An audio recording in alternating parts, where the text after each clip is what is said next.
Iniciamos este artigo dando como resposta um lacônico depende. Sim, depende da sua posição no processo, se réu ou autor.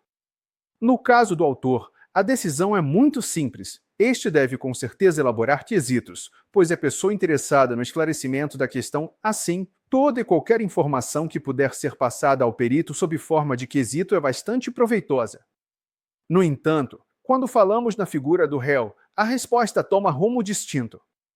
Inicialmente, preconizamos que o réu não apresente quesitos. No entanto, é difícil convencer os causídicos a não apresentarem quesitos. Nossos advogados ainda são muito relutantes, preferindo pecar por excesso e não por omissão. Infelizmente, ainda existem autores que publicam listas de quesitos, e o pior de tudo, há profissionais que os usam. Costumeiramente, deparamos com um rol de quesitos já pré-formulados em que se trocam o número do processo e os nomes das partes, valendo para todo e qualquer tipo de situação. Incorre-se em grave erro, já que os quesitos deveriam ser formulados caso a caso e, ainda, serem formulados por pessoal técnico no assunto da perícia, o que também não acontece. Quesitos mal formulados, via de regra, acabam por prejudicar a própria parte. Somente para ilustrar, vamos relatar 2 casos reais. Em certa oportunidade estávamos concluindo um laudo, e tínhamos a convicção da não existência de insalubridade no local. No entanto, no último quesito formulado, a própria reclamada questionava sobre a existência de um agente, o qual havíamos esquecido. Imaginem o resultado da perícia.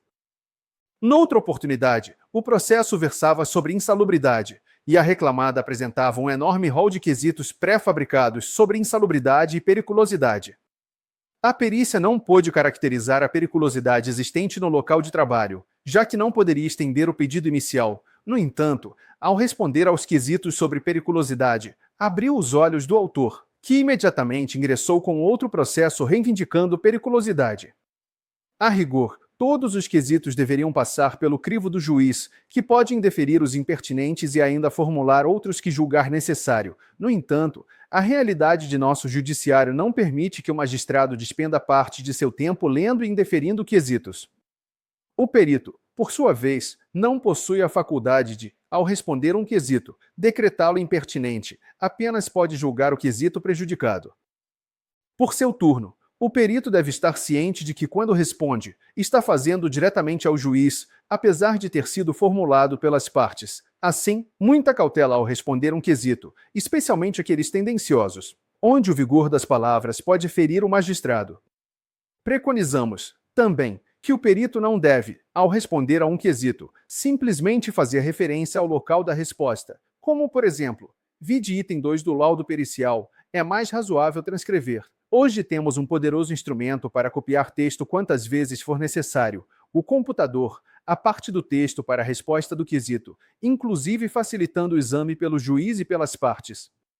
Quanto aos assistentes técnicos, usar o subterfúgio de que não teve acesso aos quesitos para não respondê-los é uma velha desculpa, que inclusive já está fora de moda.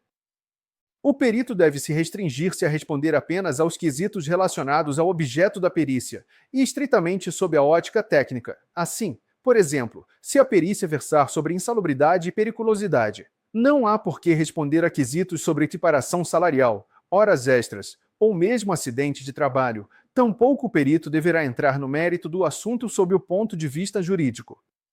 Nada impede, entretanto, que o perito cite e faça uso da legislação e jurisprudência, já que a técnica tem que estar aliada ao direito. Desta forma, de nada adianta uma excelente caracterização técnica sem a previsão legal.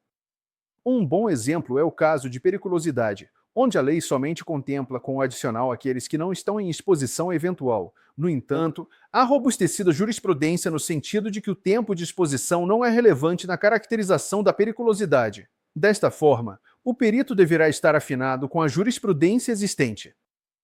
O CPC preceitua que quesitos suplementares podem ser apresentados no ato dos trabalhos periciais. No entanto, tal procedimento não é prática comum, dado que as partes apresentam quesitos suplementares ou complementares após apreciação do laudo pericial.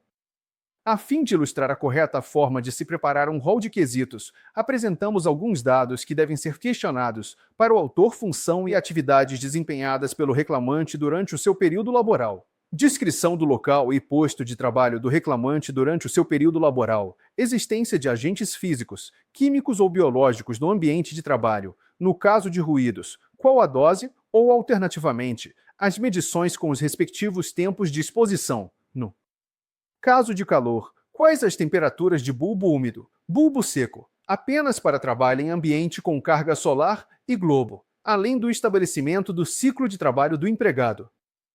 No caso de agentes químicos, quais as medições qualitativas e o tempo de exposição a cada agente, ou se o enquadramento for qualitativo, a previsão legal no anexo número 13 da NR 15, juntamente com o tempo de exposição. Pedir a descrição do instrumental utilizado e calibração, se for o caso, no caso de periculosidade por eletricidade. Questionar se o reclamante atuava em sistema elétrico de potência e qual o tempo de exposição. No caso de periculosidade por inflamáveis, questionar se o reclamante permanecia em área de risco e qual o tempo de exposição.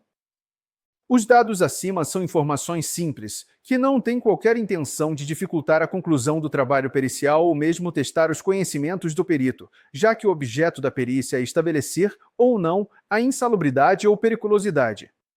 Oferecer uma enorme lista de quesitos ao perito, como forma de puni-lo, ou mesmo amarrar suas conclusões, de nada adianta, ao contrário, só servem para melindrar o profissional, criando um clima de desconforto nos trabalhos.